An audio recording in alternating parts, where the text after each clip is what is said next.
오늘 토크룸에 모실 게스트는 대한민국 스포츠계의 리빙 레전드이자 체육 대통령이신 유승민 대한체육회장님이십니다. 안녕하세요. 안녕하세요.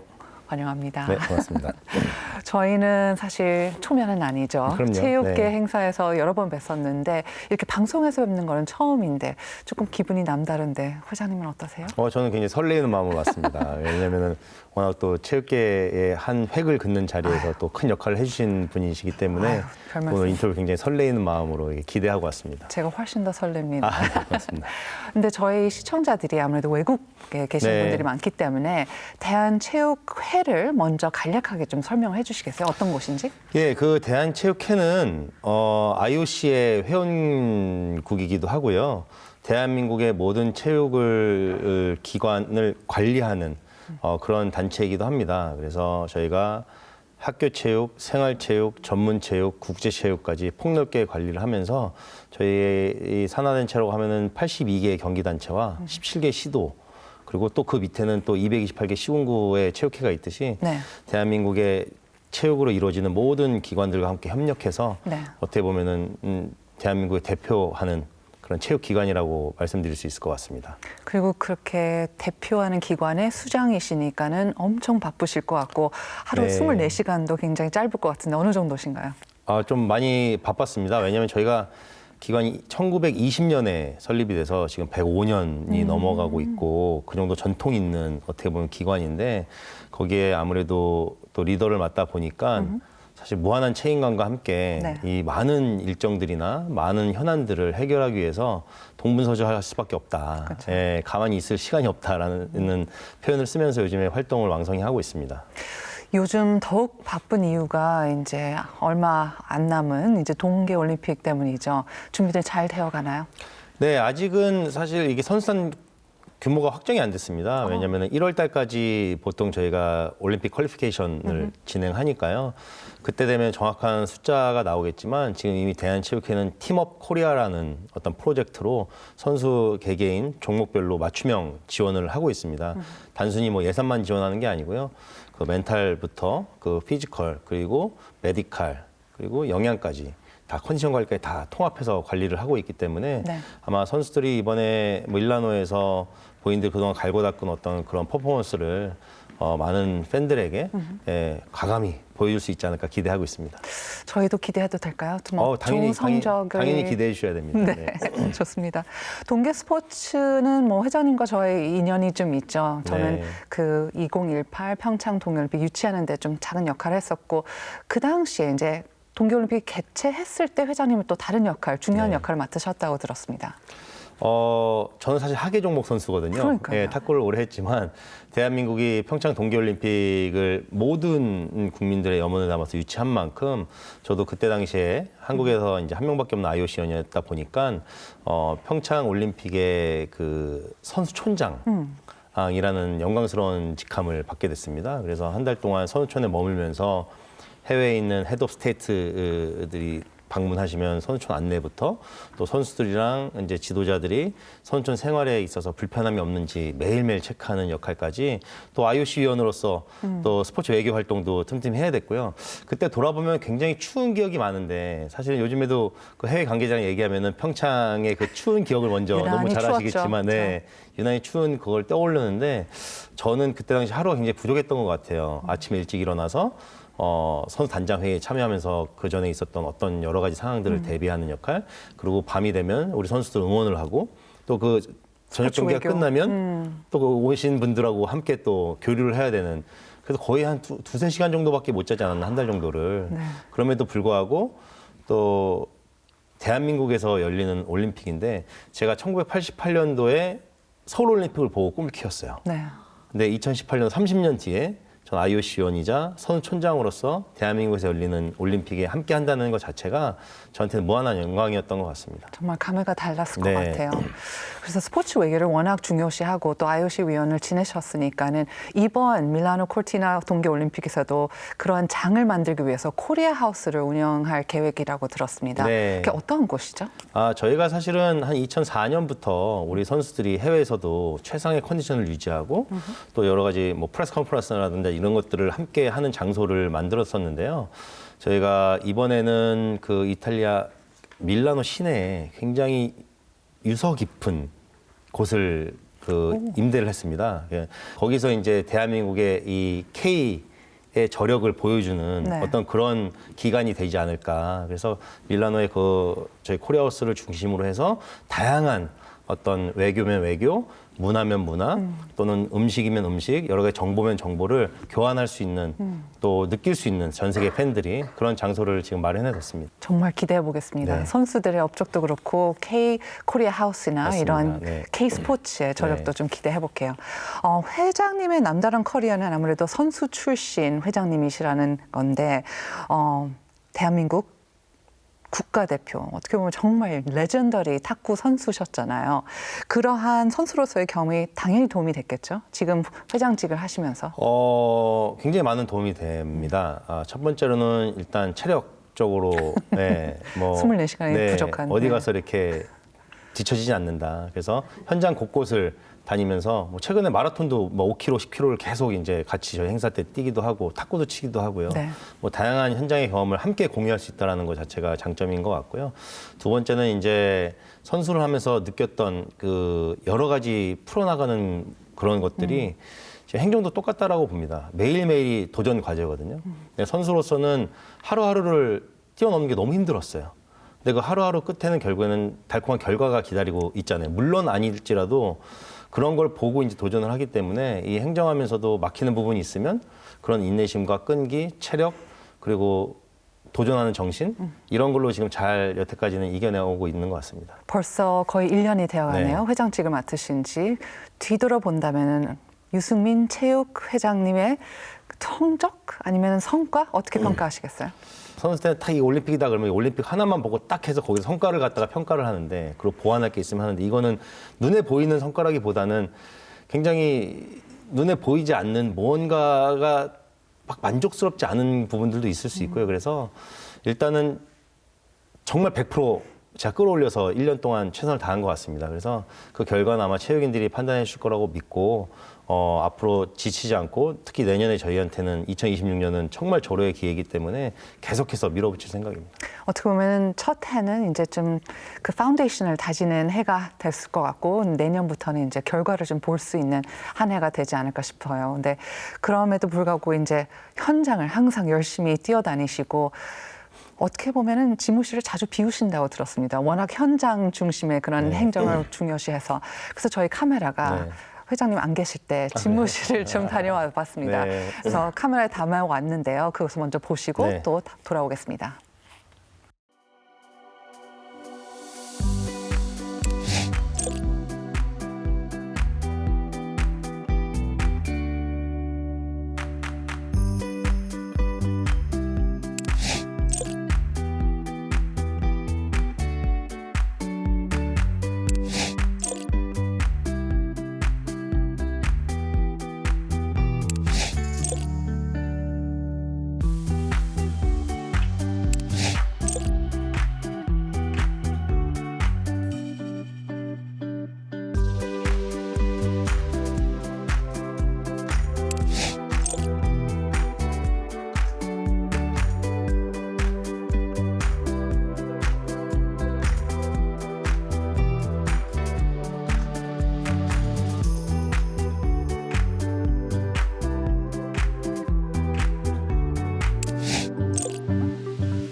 확실히 제가 생각했던 대한체육회장실 집무실하고는 좀 많이 다른 점이 있는 네. 것 같아요. 우선 그래도 채광이 너무 좋고 전망도 너무 좋네요. 회장님께서도 좀 그걸 좀 즐기시나요? 여유가 있으신가? 진짜 저기에 자리 딱 앉는 순간부터는 저 바깥 풍경 볼 시간이 없습니다. 그래서 사실은 제가 볼런티어 잡이라서 네. 막 이렇게 출근의 의무가 있지는 않는데 물론 외부 업무도 많지만 보통 외부 업무 없을 때는 무조건 사무실에 나가게 되거든요. 네. 그러면은 여러 가지 보고라든지 토의라든지 뭐 여러 가지 직원들과 함께 이루어지는 것들 또 외부에서 면담 요청이 워낙 많기 때문에 그런 걸 딱 소화하다 보면 어느덧 또 다음 약속을 하러 가야 돼서 사실 볼 시간은 없어요. 볼 시간은 없는데 컴퓨터라든지 이런 걸 다 없애고 네. 그냥 바로 그냥 테이블 회의 책상도 테이블만 없잖아요. 개인 회의 책상도 테이블만 없고. 딱 갖춰놨어요. 네. 그러면 저는 그 자리에 항상 앉아 있고 모든 분들이 오시면 자연스럽게 거기서 회의가 될 수 있게끔 네. 하는 걸 만들어놔서 일하는 데는 굉장히 최적화된 어떤 분위기로 만들어놨습니다. 네. 또 이렇게 따뜻하게 느껴졌던 이유 중에 하나가 그 롤링 페이퍼인 네. 것 같아요. 굉장히 다양한 롤링 페이퍼가 있고 티셔츠에 있는 것도 있고 어떠한 것들인가요? 누가 보내주신 건가요? 제가 제 생일날 우리 직원들이 그냥 깜짝 이벤트로 대한체육회. 네, 이렇게 뭐 초대해 주시고 그랬었어요. 보통 제가 생일이 여름인데 네. 여름에는 항상 무슨 뭐 올림픽이 있거나 대회가 있거나 항상 외부에서 했는데 이번에는 또 새로운 식구들이 저를 이제 새롭게 또 이렇게 축하를 해 주셔가지고 그러면서 이제 받은 선물들이고요. 네. 뭐 사실은 저도 이렇게 생일 축하를 받았지만 제가 와서 첫 번째 한 게 직원들한테 그 생일 메시지를 축하 메시지를 제가 개인적으로 다 보내요. 아까 네. 직원들이 몇 명이라고 했죠? 저희가 굉장히 한 300여 명 됩니다. 290명. 300명한테 네. 일일이 보내시지는 못하시겠죠? 일일이 제가 보내요. 왜냐면 생일이 하루에 있는 건 아니에요. 한 번에 300개를 그렇죠. 보내는 건 아니요. 아니니까요. 그렇지만 그걸 다 챙기신다는 게. 이제 제가 뭐 이 생일을 다 모르니까 네. 우리 비서실에서 매일매일 그 생일자를 업데이트 해주면 제가 이제 생일과 커피 쿠폰을 이렇게 보내드리고 있거든요. 네. 그냥 작은 정성이 모여서 네. 큰 결과를 만든다고 생각을 해요. 그래서 네. 뭐 결국엔 다 함께 구성원이 노력을 해서 대한민국 체육계가 발전이 돼야 되는 것이기 때문에 네. 함께 그런 마음을 주고받으려고 노력을 많이 하고 있습니다. 정말 따뜻하네요. 네. 아유, 네. 또 집무실이 약간 역사 박물관 같기도 합니다. 개인 역사 박물관. 워낙 이제 선수 시절 때 화려한 기록들이 네. 많아서 그런데 탁구 시절 때 현재 계셨을 때 메달이 몇 개나 있었나요? 저희가 조금만 본 거죠. 일부만 갔다 온 일부만 거고요. 갔다 온 거죠. 나머지 워낙 그거 말고도 IOC원 하면서도 이 받은 여러 가지 기념할 만한 것들이 너무 많은데 이제 여기 대한체육회장 집무실은 제 개인 집무실이 아니잖아요. 네. 언젠가는 또 누군가가 될지 모르래서 최소한만 갖다 놨고요. 그래서 오시는 분들이 그래도 이렇게 눈요기라도 이렇게 좀 할 수 있게끔 이렇게 좀 이렇게 디스플레이를 해놨습니다. 네. 탁구 선수로서의 그 올림픽 때 금은동 메달 그것도 굉장히 역사적인 네. 기록이라고 들었습니다. 탁구 선수로서는 유일한 건가요? 금은동은 저 하나뿐이 없을 겁니다. 우리 대한민국은 당연일 거고 세계적으로도 혹시 세계적으로는 탁구 선수로서도 쉽지 않은 기록 같은데요. 중국 선수들은 금메달 한 3, 4개 있는 선수들도 있는데 네. 금, 은, 동을 골고루 따본 그러니까요. 경우는 아마 많지 않을 겁니다. 네. 네. 그리고 책이 있었어요. 네. 눈에 띄는 한 권이 있었는데 그 원모어라는 책이었습니다. 어떠한 내용이죠? 그냥 저의 도전기 네. 크게 3가지 챕터로 나누는데요. 첫 번째는 선수 시절 중국을 이기고자 하는 그 간절한 마음을 담은 올림픽 준비가 있고 두 번째는 IOC 선수위원에 네. 도전한 어떤 그런 스토리 그리고 세 번째는 이제 대한체육회장이 도전한 스토리까지 해가지고 3번의 도전 다 굉장히 비관적이었어요. 주위에서는 잘 안 될 것이다 했는데 그 비관적인 어떤 편견을 깨고 이제 제가 좋은 결과를 만들어냈죠. 네. 그 내용들을 좀 자세하게 담아놓은 책입니다. 그 비관적으로 말씀하셨지만은 사실 거의 불가능하다고 많이들 생각했었을 네. 것 같고 소위 이제 계란으로 바위를 네. 깬다라는 표현도 쓰셨는데 그 첫 번째가 말씀하신 대로 아테네 2004 네. 아테네 대회에서의 이루어질 수 없을 것 같은 만리장성을 무너뜨렸잖아요. 그때 어떤 심정으로 쓰셨나요? 그 전에 사위를 하셨기 때문에 좀 더 힘들게 느껴졌을 것 같기도 한데 심리적으로 어떠셨어요? 기억나시나요? 벌써 21년 전인데. 너무 생생하게 기억나죠. 그때의 현장의 어떤 그 숨소리, 뭐 이 현장의 분위기, 그 마지막 포인트가 이제 결정을 지어야 될 때 오는 그 장면까지 생생히 기억이 나는데 그때는 오히려 마음은 편했던 것 같아요. 왜냐하면은 중국은 항상 저에게는 도전자 입장으로서 네. 제가 상대를 맞이했지 제가 항상 위에 있다고 생각한 적은 없거든요. 네. 그래서 그런 부분에 있어서 좀 마음은 편했지만 아무래도 올림픽이라는 큰 무대에 저희가 금메달을 딴다라는 거는 사실상 그 간절한 마음, 뭐 실력 이것뿐만 아니고 모든 것들이 다 받쳐줘야 되는 것이거든요. 근데 그때 당시에는 훈련도 충분히 됐고 자신도 있었고 마음도 편했고 오히려 제가 결승 올라갔더니 되게 축하 전화를 많이 받았어요. 이미 모두가 다 이제 은메달로도 만족하는 약간 느낌이었거든요. 예. 중국을 이제 이기기 어렵다고 보고 근데 이제 중국을 이기니까 이제 난리가 난 거죠. 뭐 주변에서도 다 깜짝 놀래고, 예. 특히 저희 부모님도 뭐 되게 깜짝 놀라시고, 네, 그랬던 것 같습니다. 두 번째 바위 깨기는 IOC 위원 도전이었죠. 보통 선수에서 은퇴를 하면은 코치를 많이 하시고 또 실제로 코치로 네. 생활도 하셨는데 왜 굳이 IOC 위원에 도전하셨나요? 탁구가 저에게는 정말 인생을 바친 하나의 좀 진짜 뭐라 그럴까요? 종목이지만 이거 말고 더 넓은 곳에서도 어떻게 보면 기여를 할 수 있는 부분들이 있겠구나라는 생각이 들어서 이제 도전하게 됐는데 사실은 도전 안 하려고 그랬어요. 왜냐면 제가 지도자를 할 때 그 제가 지도한 선수가 성적이 굉장히 가파르게 상승세에 있었거든요. 네. 네, 안 하려고 했는데 이제 어차피 마지막 기회고 해서 도전을 하게 된 거죠. 네. 선수위원이 되는 것은 사실 좀 다르잖아요. 보통 IOC 위원이 되시는 거하고 그 길이 조금 다른데 어떻게 도전하셨어요? 이제 영어도 문제가 될 거고 본인을 알리는데 굉장히 큰 노력을 주셨다고 들었습니다. 그냥 막상 해보면 부딪힐 수밖에 없는 환경이었어요. 오히려 주변에서 자꾸 안 될 거라고 하는 편견이 저를 그냥 자신감을 떨어뜨리는 게 아니고요. 안 될 거라는 편견 때문에 이거를 보기 좋게 한번 내가 카운터 펀치를 날려야 되겠다라는 되게 의욕이 막 활활 탔었어요. 말씀대로 언어가 부족할 수도 있고 인지도가 부족할 수 있지만 이 부족함을 결국엔 채우는 거는 다른 걸로 채우면 된다라는 생각을 항상 하고 있었거든요. 그게 선수 때 도움이 많이 됐습니다. 제가 가지고 있는 장기가 있는데 이게 안 통하면 다른 걸로 해가지고 어떻게 해서 이길 수 있는 방법을 찾아야 되는데 이게 안 된다고 제가 이거 안 되니까 오늘 기권하고 두 손 들진 않잖아요. 그래서 그런 도전 의식을 했더니 그래도 마음을 많이 저한테 주셔서 선수들이 투표를 좀 잘 받은 것 같습니다. 그리고 일단은 눈도장을 확실히 박았을 것 같은 네. 게 이게 맞나요? 새벽부터 14시간씩 매일 약 26km를 걸으셨고 27일간 이걸 또 선거 운동을 하셨다고요. 한 이것도 기록 14시간에서 아닌가요? 한 15시간 정도 걸었던 것 같아요. 그러니까 이게 정해진 장소에서만 선거운동을 해야 되는 거잖아요. 올림픽 선수촌에서.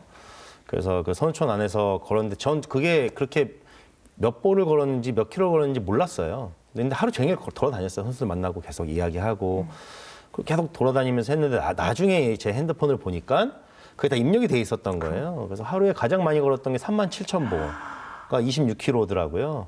한 20일을 평균을 내보니까 한 470km를 걸었더라고요.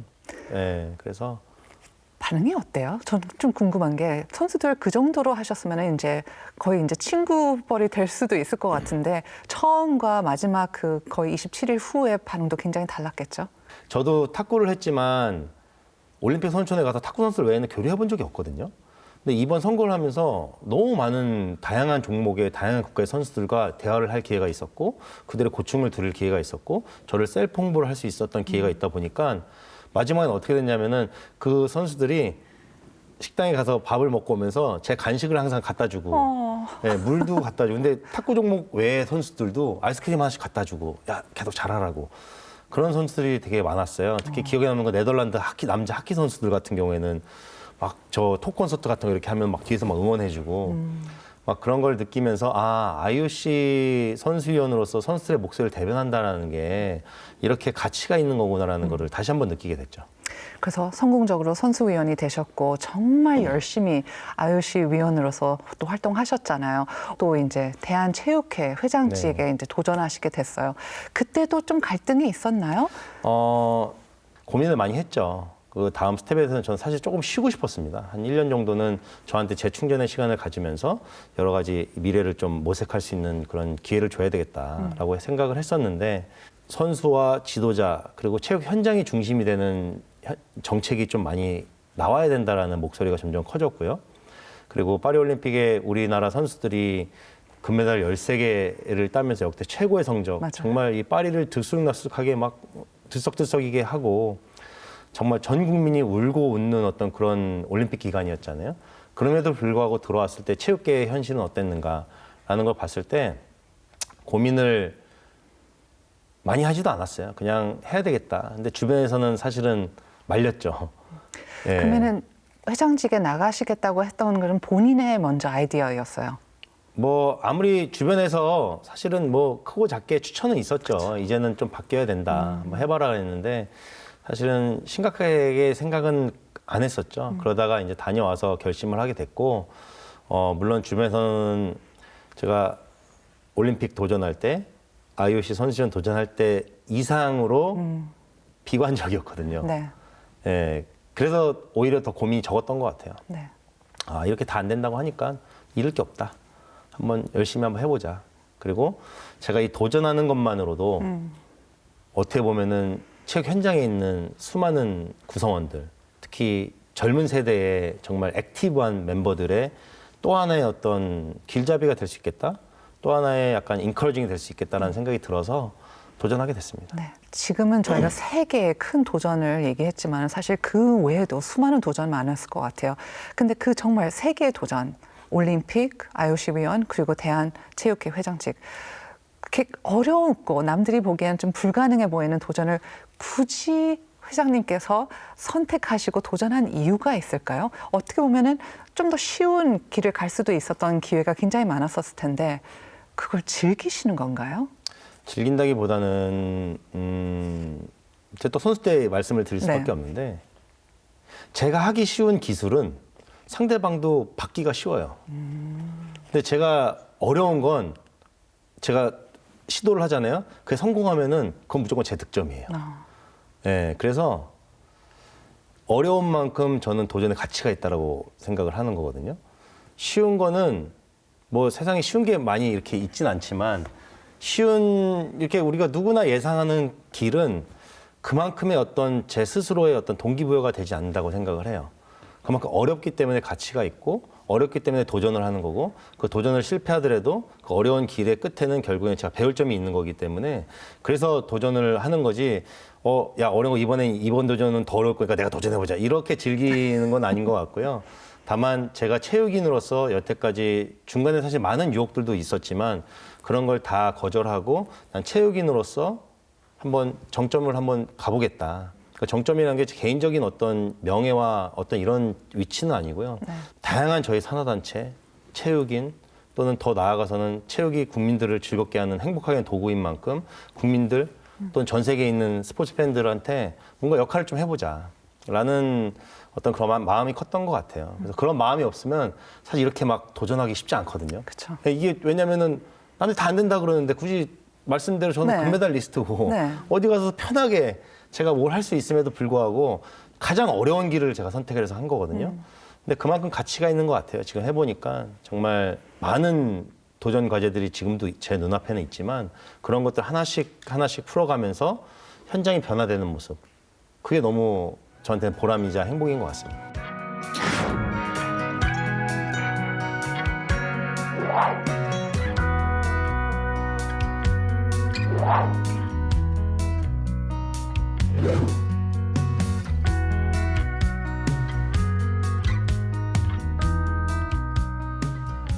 그러면은 마지막으로 지금 자신만의 바위 또는 도전을 앞두고 있는 분들, 약간 좀 힘들어하는 분들에게 혹시 회장님께서 하시고 싶은 말씀이 있으실까요? 남들이 보면 제가 되게 화려해 보이거든요. 네. 야, 올림픽 금메달리스트에 IOC원도 했지, 최연소 경기단체장, 뭐 대한체회장이 됐지. 근데 그분들이 보는 건 저의 지금의 모습이잖아요. 그럼 그 과정을 어떻게 했느냐 보면 아마 그분들도 여러분들도 충분히 하실 거라고 생각을 합니다. 그게 뭐가 됐든. 근데 나는 이렇게 했는데 실패했어. 전 그 실패라고 생각하지 않거든요. 이미 도전을 했기 때문에 그 과정이라고 생각을 해요. 그러면은 그 다음에 어떤 거에 성취를 이뤘을 때 이 실패가 이 성취를 이루는데 가장 큰 도움이 됐다라고 저는 생각을 하기 때문에 자신감 갖고 밀어붙이시면 안 될 게 없다라고 생각을 합니다. One more. 원모. 그렇죠? 네. One more. 네, 새겨 듣겠습니다. 감사합니다. 스스로 정한 목표를 이뤄내기까지 실패를 하더라도 좌절하지 않고 또 의심하지 않는다는 것. 스포츠의 진정한 가치를 누구보다도 잘 아시는 유승민 대한체육회장님과의 인터뷰는 여기까지입니다. 회장님, 앞으로 대한민국의 체육계에 큰 변화를 이루어 주시기를 기대하고 네. 또 응원하겠습니다. 오늘 나와주셔서 감사합니다. 감사합니다.